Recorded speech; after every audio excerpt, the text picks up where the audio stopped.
സീതാറാം യെച്ചൂരിക്ക് അന്ത്യാഞ്ജലി അർപ്പിച്ച രാജ്യം ദില്ലിയിലെ എ.കെ.ജി ഭവനിൽ പൊതുദർശനത്തിന് വെച്ച മൃതദേഹത്തിൽ ആയിരങ്ങളാണ് അന്ത്യാഞ്ജലി അർപ്പിച്ചത്. കക്ഷി രാഷ്ട്രീയ ഭേദമന്യേ നിരവധി രാഷ്ട്രീയ നേതാക്കളും സാമൂഹിക സാംസ്കാരിക മേഖലകളിലെ പ്രമുഖരും എ.കെ.ജി ഭവന് മുന്നിലെത്തി യെച്ചൂരിക്ക് അന്ത്യാഭിവാദ്യങ്ങൾ നേർന്നു. തുടർന്ന് വിലാപയാത്രയെ ദില്ലി എയിംസിലേക്ക് കൊണ്ടുപോയി. മൃതദേഹം എയിംസിന് പഠനത്തിനായി കുടുംബാംഗങ്ങളും പാർട്ടിയും ചേർന്ന് കൈമാറി. യെച്ചൂരിയുടെ ആഗ്രഹപ്രകാരമാണ് ഇത്തരത്തിൽ എയിംസിലെ വിദ്യാർത്ഥികൾക്ക് പഠനത്തിനായി മൃതദേഹം കൈമാറിയത്. ജീവിതകാലത്തിൽ തീർത്ത മനോഹരമായ മാനുഷികമായ ഒരു ഏട് യെച്ചൂരി മരണത്തിന് ശേഷവും തുടർന്നു എന്നുള്ളതാണ് ഏറ്റവും പ്രധാനപ്പെട്ട കാര്യവും. വിഷ്ണു തലവൂർ സമഗ്രമായ വിവരങ്ങളുമായി ചേരുന്നു.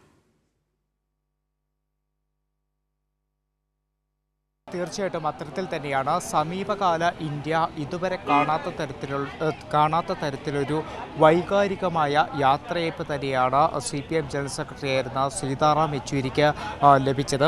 ഇന്ന് രാവിലെ മുതൽ തന്നെ അത്രത്തോളം വൈകാരികമായിട്ടുള്ള ഒരു അന്തരീക്ഷമായിരുന്നു ദില്ലിയിൽ പാർട്ടി ആസ്ഥാനത്ത് ഇന്ന് ഉണ്ടായിരുന്നത്. രാവിലെ മുതൽ തന്നെ പ്രവർത്തകരും അണികളും അതോടൊപ്പം തന്നെ സാധാരണക്കാരുമെല്ലാം അവരുടെ പ്രിയപ്പെട്ട സഖാവിനെ കാണാനായിട്ട് എ.കെ.ജി ഭവനിലേക്ക് എത്തിച്ചേർന്നിരുന്നു. അതോടൊപ്പം തന്നെ രാവിലെ 10:15 കൂടിയാണ് സീതാറാം യെച്ചൂരിയുടെ വസന്ത് കുഞ്ചിലെ അദ്ദേഹത്തിൻ്റെ സ്വവസതിയിൽ നിന്നും മൃതശരീരം എ.കെ.ജി ഭവനിലേക്ക് എത്തിച്ചത്. അവിടെ വെച്ച് പോളിറ്റ് ബ്യൂറോ അംഗങ്ങളും കേന്ദ്ര കമ്മിറ്റി അംഗങ്ങളും ചേർന്ന ഈ മൃതശരീരം ഏറ്റുവാങ്ങി തുടർന്ന് പൊതുദർശന ചടങ്ങുകളിലേക്ക് കടക്കുകയായിരുന്നു.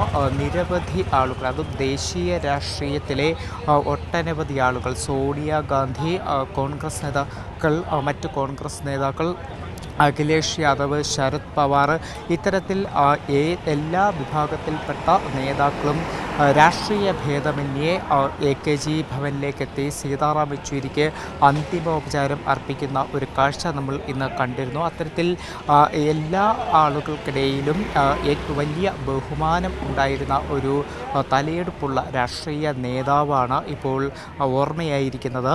ഇന്ന് അത്തരത്തോളം വൈകാരികമായിട്ടുള്ള നിമിഷങ്ങളിൽ വിദേശ രാജ്യങ്ങളുടെ പ്രതിനിധികൾ പോലും യെച്ചൂരിക്ക് ഒരു അന്തിമോപചാരം അർപ്പിക്കാനായിട്ട് എത്തിയിരുന്നു. നേപ്പാൾ മുൻ പ്രധാനമന്ത്രിയും ഉപപ്രധാനമന്ത്രിയും ഉൾപ്പെടെയുള്ളവർ, റഷ്യൻ അംബാസഡർ, ചൈനീസ് അംബാസഡർ, ഇത്തരത്തിൽ വിവിധ രാജ്യങ്ങളുടെ പ്രതിനിധികളൊക്കെ തന്നെ യെച്ചൂരിക്ക് അന്തിമോപചാരം അർപ്പിക്കാൻ വേണ്ടി എ.കെ.ജി ഭവനിലേക്ക് ഇന്ന് എത്തിയിരുന്നു. ഇന്നത്തെ പൊതുദർശനം അവസാനിച്ചത് 3:15 കൂടിയാണ്. അതിനുശേഷമാണ് യെച്ചൂരിയുടെ മൃതശരീരം വിലാപയാത്രയായി ദില്ലി എയിംസിലേക്ക് കൊണ്ടുപോയത്.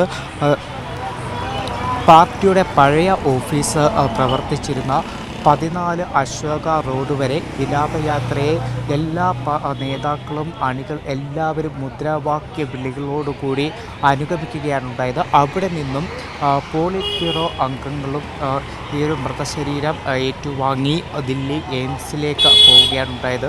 ദില്ലി എയിംസിൽ 4:20 കൂടി എത്തുകയും യെച്ചൂരിയുടെ തന്നെ ആഗ്രഹപ്രകാരം കുടുംബാംഗങ്ങളും പാർട്ടിക്കാരും ചേർന്ന് ദില്ലി എയിംസിൽ പഠനത്തിനു വേണ്ടി അദ്ദേഹത്തിൻ്റെ ശരീരം കൈമാറിയിട്ടുണ്ട്. വിഷ്ണു തലവൂറാണ് വിവരങ്ങൾ നൽകിയത്.